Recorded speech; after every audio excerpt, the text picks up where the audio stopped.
केशव दास जी रीतिकाल की रीतिबद्ध काव्य धारा के प्रतिनिधि कवि हैं। रामचंद्रिका केशव की प्रसिद्ध रचना है और भगवान राम केशव के इष्ट देव हैं। रामचंद्रिका में 39 प्रकाशों में राम की कथा कही गई है। केशव की संवाद योजना बेजोड़ है। डॉक्टर विजयपाल सिंह केशव को कोट के कवि की संज्ञा से अभिहित करते हैं। आचार्य रामचंद्र शुक्ल केशव को कठिन काव्य का प्रेत कहते हैं। प्रस्तुत छंद में कवि ने राजा दशरथ की वाटिका का वर्णन किया है, साथ ही श्लिष्ट शब्दों में किसी वन कन्या का वर्णन भी किया गया है। छंद इस प्रकार है। देखी बनवारी चंचल भारी, तदपि तपोधन मानी, अति तपमय लेखी ग्रहतित फेंकी, जगत दिगंबर जानी। जग जदपि दिगंबर पुष्पवती नर, निरखि निरखि मन मोहे, पुनि पुष्पवती तन अति अति पावन, गर्भ सहित सब सो है। वाटिका के पक्ष में अर्थ देखिए। महर्षि विश्वामित्र ने देखी बनवारी ने राजा दशरथ की वाटिका को देखा, जो मस्त वायु में झूमती हुई दिखाई दे रही है, लेकिन फिर भी मन से वो स्थिर है, अचंचल है। फिर से देखिए, देखी बनवारी चंचल भारी, यानी वो राजा दशरथ की जो वाटिका है वो बहुत अधिक सुंदर है और मस्त हवा में झूम रही है।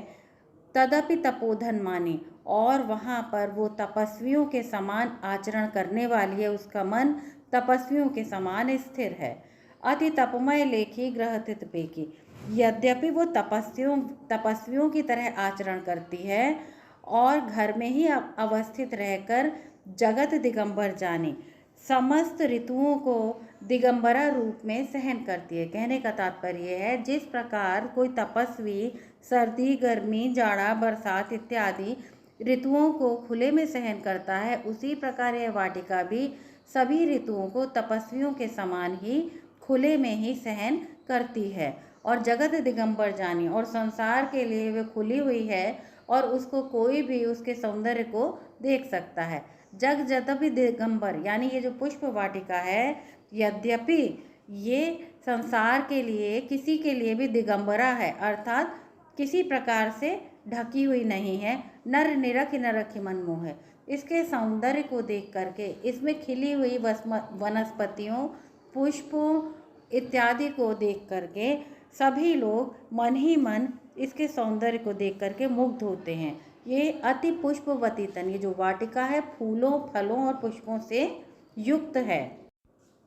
फूलों से युक्त होने के कारण, लदी होने के कारण यह वाटिका अत्यंत शोभायमान प्रतीत होती है और परागयुक्त होकर बीजांकुर सहित यहाँ के जो वृक्ष हैं वो शोभा पा रहे हैं। अर्थात यहाँ पर नित्य नए वृक्ष और पुष्प पुष्पित और पल्लवित हो रहे हैं, वो नए नए फूल पौधे उग रहे हैं। वन कन्या के रूप में जो अर्थ है उसमें कई चीज़ें विरोधाभास से युक्त है। जैसे वन कन्या को चंचल बताया है, फिर भी उसे तपस्वी के समान संयमी बताया है।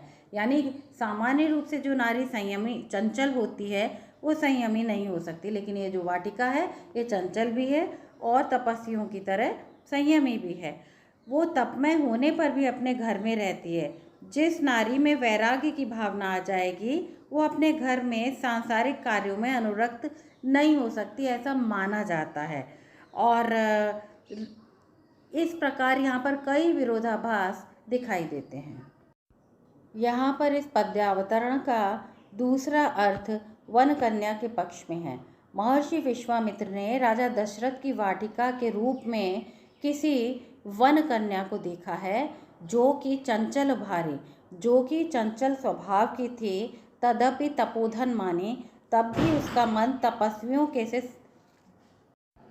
संयम को धारण करती है।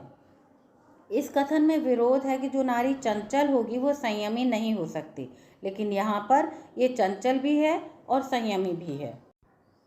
वो नारी अति तपमय लेखी, तपस्विनी है, ग्रहतिथ पेखी, लेकिन घर की चहार दीवारी में रहती है।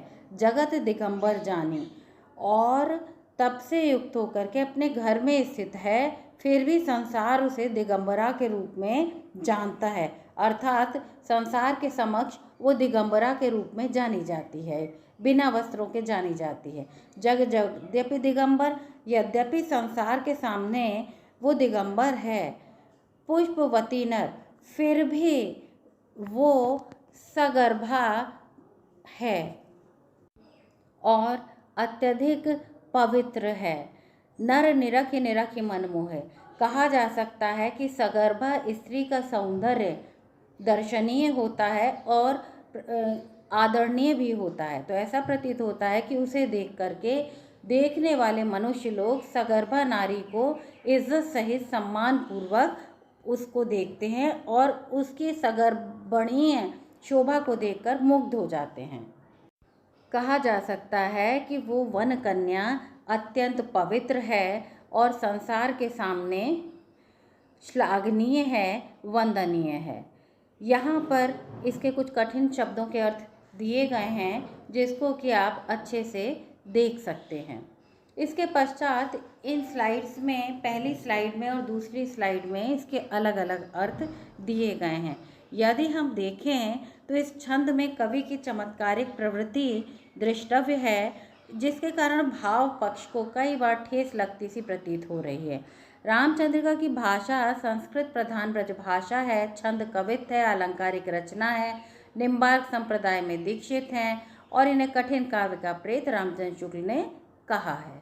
इसी प्रकार केशव से संदर्भित कुछ कथन भी हैं, जैसे कहीं रामचंद्र शुक्ल कठिन काव्य का प्रेत कहते हैं, बच्चन सिंह संस्कृत के क्लासिक पंडित कहते हैं और केशव की तुलना बेन जॉनसन से की जा सकती है, ऐसा अज्ञेय जी कहते हैं।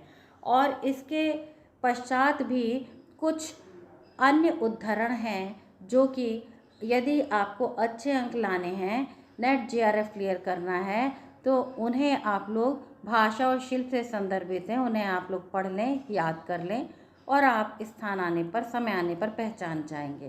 कहते हैं कि केशव रसिक जीव थे। वृद्धावस्था में किसी कुएं पर स्त्रियों ने जब इन्हें बाबा कहकर संबोधित किया तो इनके मुंह से दोहा निकला था, केशव केसन अस करी बैरी जस न कराए। मेरे साथ, मेरे बालों ने जो किया है ऐसा तो किसी दुश्मन के साथ भी ना हो। चंद्र बदनी मृगलोचनी बाबा कह जाए। सुंदर सुंदर जो लड़कियां हैं वो सब मुझे बाबा कह के जा रही हैं, ये देख करके मुझे बहुत दुख हो रहा है, बहुत खेद हो रहा है। रीतिकालीन कवि केशव हैं तो इसलिए उनका मन बुढ़ापे तक उसी श्रृंगार वर्णन में रमा है। तुलसीदास जी ने रामचंद्र जी की कई जगह वंदना की है। आपको जो भी पंक्तियाँ याद हो आप वंदना में उन पंक्तियों का प्रयोग कर सकते हैं, जैसे श्री रामचंद्र कृपालु भजमन, राम सो बड़ो है कौन मोसु कौन छोटो, रघुपति राघव राजा राम, या सिया राम मैं सब जग जानी। आपको जो अच्छा लगता हो, इसके अतिरिक्त भी कुछ अच्छा लगता हो तो उसको आप पढ़ें, याद करें और अधिक अंक प्राप्त करने के लिए अवश्य उसका प्रयोग करें। यदि आपको मेरे द्वारा पढ़ाया गया यह छंद अच्छा लगता है, समझ में आता है, तो कृपया चैनल को लाइक, शेयर और सब्सक्राइब अवश्य करें। धन्यवाद।